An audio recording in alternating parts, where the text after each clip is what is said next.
তেজগাঁয়ের পশ্চিম নাখালপাড়া নামক স্থানে আপনারা দেখতে পাচ্ছেন নির্মাণাধীন এলিভেটেড এক্সপ্রেসওয়ে, রেল লাইনের উপর দিয়ে এলিভেটেড এক্সপ্রেসওয়ে তৈরি হচ্ছে।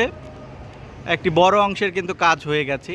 এই জায়গাটি কিন্তু এই এলিভেটেড এক্সপ্রেসওয়ের জন্য একটি গুরুত্বপূর্ণ জায়গা কৌশলগত কারণে। আপনারা দেখাতে চাই আপনাদেরকে, এটি হচ্ছে একটি র্যাম্প, অর্থাৎ ওঠানামার পথ।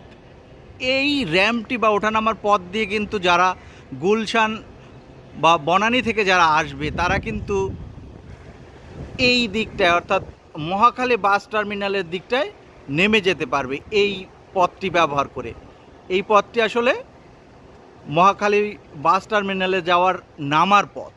এরপর যেটি আপনাকে দেখাবো, কেউ যদি সেই মহাখালী বাস টার্মিনালের পাশে যে রাস্তা সেইটি ধরে যদি আসে এবং সে চায় যে সে এলিভেটেড এক্সপ্রেসওয়েতে উঠবে, তাহলে কিন্তু এই যে আপনারা দেখতে পাচ্ছেন এটি কিন্তু আরেকটি র্যাম্প, অর্থাৎ আরেকটি ওঠানামার যে রাস্তা সেটির তৈরি হচ্ছে এখানে। এখান দিয়ে কিন্তু এটি কিন্তু সেই র্যাম্পের গোড়া, এখান দিয়ে কিন্তু সে উঠতে পারবে এবং উঠে সে এই এলিভেটেড এক্সপ্রেসওয়েতে উঠতে পারবে এবং দক্ষিণ দিকে অর্থাৎ ফার্মগেট বা তারও সামনের দিকে মগবাজারের দিকে সে চলে যেতে পারবে।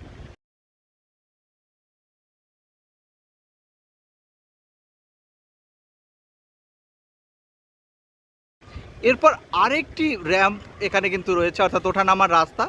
যদি কেউ দক্ষিণ দিক দিয়ে আসে, অর্থাৎ মগবাজার বা এদিক থেকে চলে আসে, কিন্তু সে যদি মহাখালী বাস টার্মিনালে নামতে চায়, তাহলে সে এই র্যাম্পটি ধরে, এই র্যাম্পটি ধরে সে কিন্তু নামতে পারবে। এবং এইটি ধরে আমি যদি আপনাদেরকে দেখাই, যে আমি যদি উঁচু করে আমার মাথার উপর দিয়ে কিন্তু এটি চলে গেছে একেবারে মহাখালী বাস টার্মিনালের দিকে। এই যে আপনারা দেখতে পাচ্ছেন, এই কারণে অর্থাৎ তিনটি র্যাম্প বা ওঠানামার পথ কিন্তু এই জায়গাটিতে রয়েছে। ফলে এটি ঢাকা এলিভেটেড এক্সপ্রেসের একটি গুরুত্বপূর্ণ ফিচার। এই জায়গাটাতে কিন্তু এরকম আরও একটি জায়গা আছে, আরও একাধিক জায়গা আসলে আছে, কিন্তু এই জায়গাটাতে কিন্তু তিনটি র্যাম্প ওঠানামা করেছে। ফলে এই জায়গা দিয়ে কিন্তু প্রচুর গাড়ি ওঠানামা করবে বলে কর্তৃপক্ষ আশা করছে। আপনারা দেখতে পাচ্ছেন যে একটা বড় অংশের কাজ কিন্তু হয়ে গেছে। এদিকটা যদি আমি দেখাই, যে এই জায়গাটুকু বাদেই কিন্তু আসলে প্রায় সব জায়গার উপরের যে গার্ডার সেটি বসানোর কিন্তু কাজ হয়ে গেছে, আমরা দেখতে পাচ্ছি।